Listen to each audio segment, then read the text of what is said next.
Over the past 3 or 4 months, I've had 3 different people ask me the same question.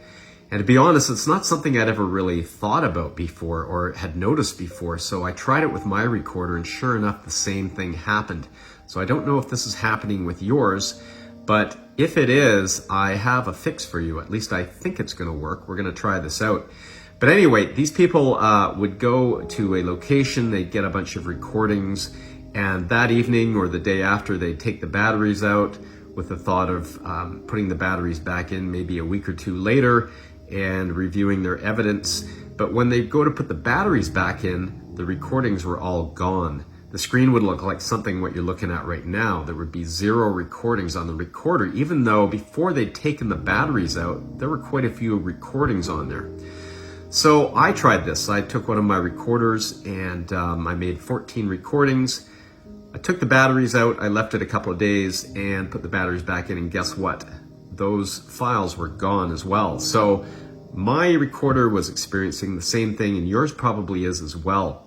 So I sat and thought about this and said, what is going on here? Like, this should not be happening. So I think the fact that we take the batteries out, that's probably the biggest clue right there. There's no power going to the unit. Now, if you actually open these up, you take the screws off and you pull off this back case, you will see the circuit board, and on that circuit board, there is an internal battery.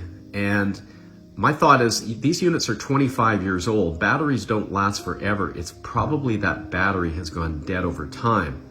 So I thought, what if we were to replace that battery with a new battery of the same type? Would that keep the files on the recorder? So let's try it and see what happens. This is video of my technician removing the batteries using a flat tool. You can use a flathead screwdriver if you want, but the trick is to pry up from different locations all the way around the battery. And at some point that battery is going to let loose and you can pull it up with your fingers. You got to be careful not to damage that chip underneath. But when you lift it up, you're going to see some old 25-year-old yellow double-sided tape. You can take that away with your fingernail. It'll clean up pretty easily. The next step is to snip those wires off, and you want to leave as much wire length as possible. So snip really close to the terminal if you can. And then the next thing you want to do is you want to take that coating off the wires, because we're going to be soldering that wire onto the legs. I've ordered the batteries. We're just waiting for them to come in, and when they arrive, we'll then do the soldering, and I'll show you how that's done. The batteries arrived. There's 6 of them, and they came in an anti-static baggie, and each battery is in its own little baggie. Now, the first thing I notice is that there's 2 legs, and each leg is at 12 o'clock. This is slightly different than the original Panasonic Dr60. It had 1 leg going to the right and the other leg going to the left. That's not going to matter at all. The fact is, 1 leg's attached to the positive side and 1 leg is attached to the negative side. And we have enough wire from when we clipped the battery, the old battery out of the Dr60, we've got enough wire length so that we can reach each leg. So we're good to go. One thing I should mention is the red wire goes to the positive leg and the black negative wire goes to the other side, which is the negative side. So let's get the wires soldered on and do some testing. This is video of my technician soldering on the wires. You'll notice there's a blue wire on the left and a red wire on the right. The red wire is the positive, and it gets soldered onto the positive terminal.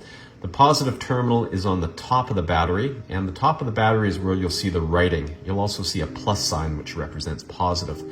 Now, I'd highly recommend, if you've never soldered before, to take this to an electronic shop and get this done.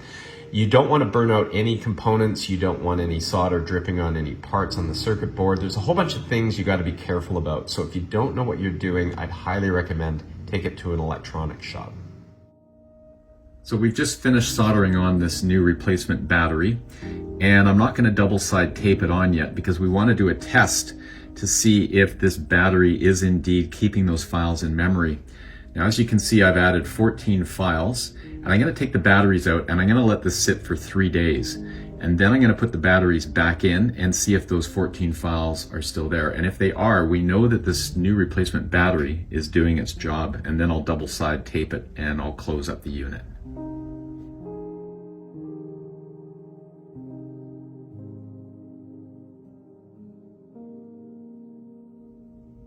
It's been 5 days since I installed the new battery, so I'm now going to attach the battery to the chip. So what I've done is I put down a piece of double-sided tape, and I'm simply going to press the battery down on the chip, and that double-sided tape will hold the battery in place. One thing I got to be careful about though is you can see that the legs coming off the battery are pointing in this direction.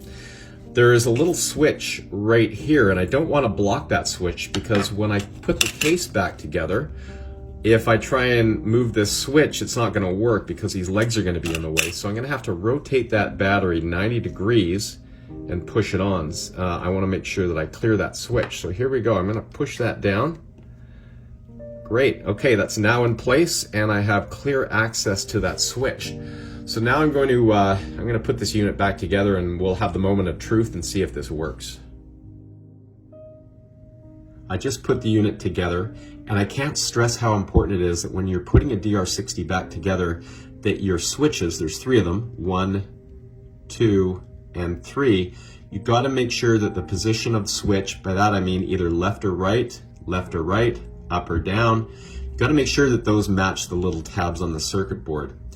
If they don't match when you snap it together, there's a very good chance you're going to break the little tabs off the circuit board. I've done it. I've discovered new swear words that I didn't even know that I had in my vocabulary, so you don't want to do that.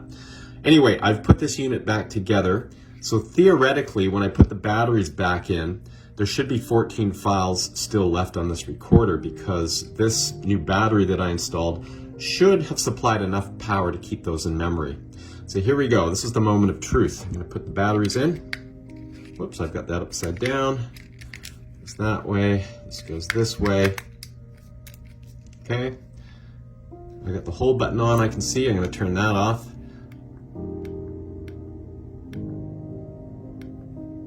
And there we go. There's 14 files still left. This battery fix has worked, I'm happy to say. So there you go.